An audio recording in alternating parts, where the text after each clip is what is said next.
Saudari-saudara yang terkasih dalam Kristus, tentu saja kita masih ingat dengan ritus perayaan Ekaristi Kamis Putih. Perayaan Ekaristi Kamis Putih menjadi istimewa karena di dalamnya terdapat ritus khusus yang tidak ada dalam perayaan Ekaristi yang lain.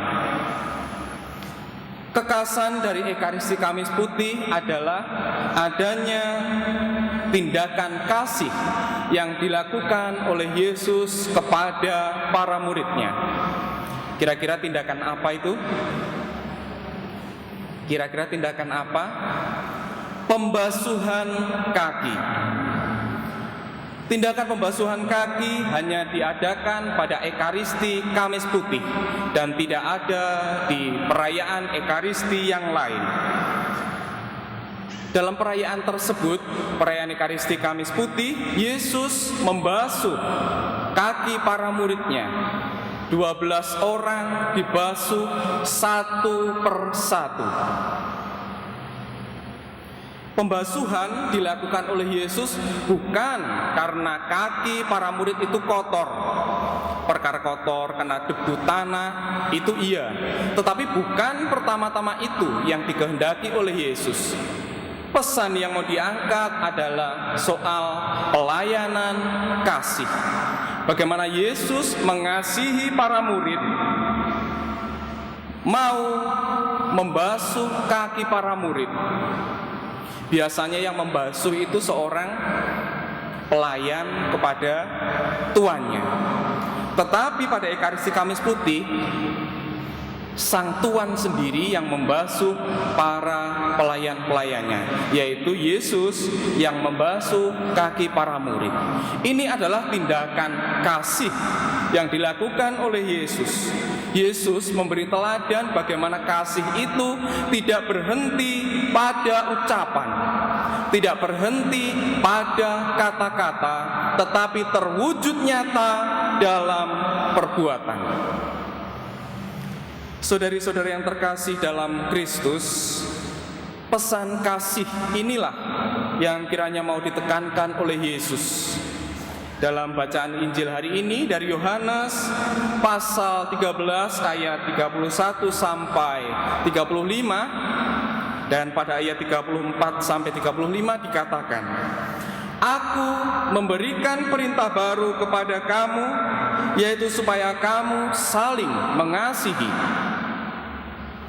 Sama seperti aku telah mengasihi kamu, demikian pula kamu harus saling mengasihi. Dengan demikian, semua orang akan tahu bahwa kamu adalah murid-muridku, yaitu jikalau kamu saling mengasihi." Yesus mengajar para murid untuk saling mengasihi seperti Kristus juga mengasihi para murid. Terbukti nyata dalam perayaan Ekaristi Kamis Putih, dan kasih itu memuncak. Kalau kita masih ingat bagaimana perayaan ibadat Jumat Agung, kasih Yesus itu memuncak pada salib, pada Kristus yang tersalib. Puncak dari pelayanan kasih Yesus yang murni, total, dan tuntas. Yesus memberikan perintah baru untuk saling mengasihi. Lalu mengapa Yesus mengatakan itu sebagai suatu perintah baru? Apakah sebelumnya para murid tidak mengenal kasih? Apakah sebelumnya tidak ada anjuran untuk saling mengasihi? Tentu saja ada, dalam Perjanjian Lama pun juga ada. Tetapi Yesus mau memberikan perintah baru, memperbaharui perintah kasih yang sudah ada. Dalam Sabda Kencana, kalau kita pernah mendengarkan, dikatakan bahwa jangan melakukan sesuatu yang tidak ingin orang lakukan kepada kamu. Atau dalam bahasa yang lebih positif, lakukanlah kepada orang lain seperti apa yang kamu ingin agar orang lain melakukannya untuk kamu. Singkatnya, jangan menyakiti orang lain kalau dirinya sendiri tidak ingin disakiti. Dalam bahasa yang lebih positif, kasihilah orang lain supaya aku juga dikasihi. Jadi fokusnya adalah aku mengasihi supaya aku dikasihi. Aku tidak membenci supaya aku juga tidak dibenci. Demikian juga apa yang tertulis dalam Injil Lukas pasal 6 ayat 31. Dan sebagaimana kamu kehendaki supaya orang perbuat kepadamu, perbuatlah juga demikian kepada mereka. Jadi ukurannya adalah diriku sendiri. Aku mengasihi, ukurannya adalah aku. Beberapa ungkapan ini baik sabda kencana maupun dalam Injil Lukas 6 ayat 31 sebenarnya hendak mengatakan soal ukuran dari sebuah tindakan. Diri kitalah yang menjadi ukuran dalam mengasihi. Jika kita ingin dikasihi, maka kita harus mengasihi, dan jika kita tidak ingin disakiti, ya jangan menyakiti. Itu perintah kasih. Tapi dengan begitu konsekuensinya, kalau aku tidak dikasihi, maka aku juga tidak mau mengasihi. Jika aku tidak mau mengasihi, maka orang lain juga tidak akan mau untuk mengasihi. Kembali fokusnya adalah diri kita. Contoh, dalam sebuah hidup berkeluarga, seorang istri akan melayani suami, melayani anak-anaknya sebagai ibu rumah tangga, mau melayani hanya jika suaminya juga mau melayani, suaminya juga mau mengasihinya. Suaminya tidak mau memasak, istrinya tidak mau memasak, tidak mau membersihkan rumah, tidak mau mempersiapkan makanan bagi suami dan anak-anak karena suaminya tidak mengasihi. Sebaliknya, jika suami mau mengasihi, maka aku juga mau menyiapkan makan untuk suami dan untuk anak-anak. Jadi ukurannya kembali kepada aku, kembali kepada diri sendiri. Sejauh aku dilayani, maka aku juga mau untuk melayani. Padahal Yesus mengajarkan bahwa yang menjadi ukuran adalah kasih Yesus sendiri. Bukan kasih dari sesama, tetapi kasih dari Yesus sendiri.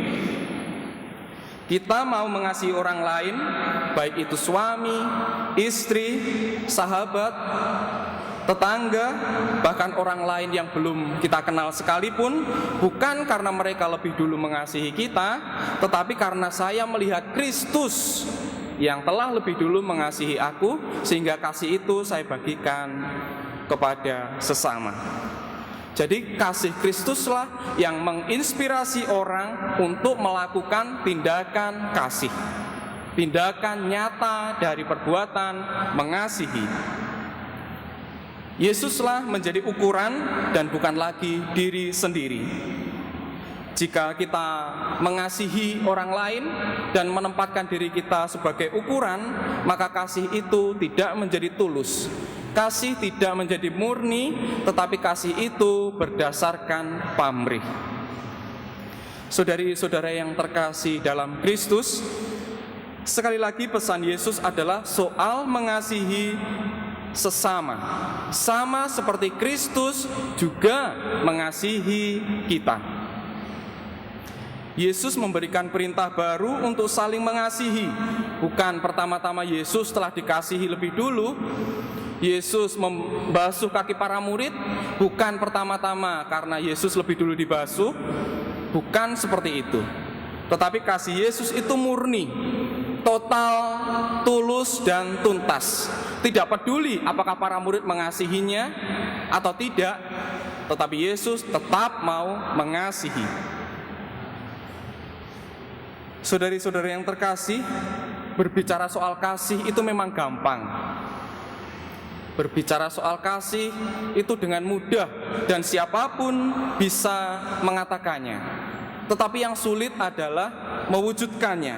Bagaimana kasih itu tidak hanya berhenti pada kata-kata, tetapi sungguh terwujud dalam tindakan nyata. Sekarang tugas kita sebagai umat beriman, sebagai murid Kristus, kita diajak untuk punya niat yang sungguh, mau memberikan kasih kepada sesama secara total dan konkret. Kasih tidak hanya berhenti pada kata-kata, tetapi sungguh terungkap dalam perbuatan nyata. Dan pada ayat 35, ayat terakhir dikatakan, dengan demikian semua orang akan tahu bahwa kamu adalah murid-muridku, yaitu jikalau kamu saling mengasihi. Kasih, mengasihi menjadi semacam identitas dari seorang murid, menjadi semacam tanda pengenal. Karena murid selalu identik dengan kasih, murid selalu identik dengan mengasihi. Dan barang siapa hidup dalam kasih satu sama lain, kita benar-benar adalah murid Kristus. Berkat Tuhan menyertai kita.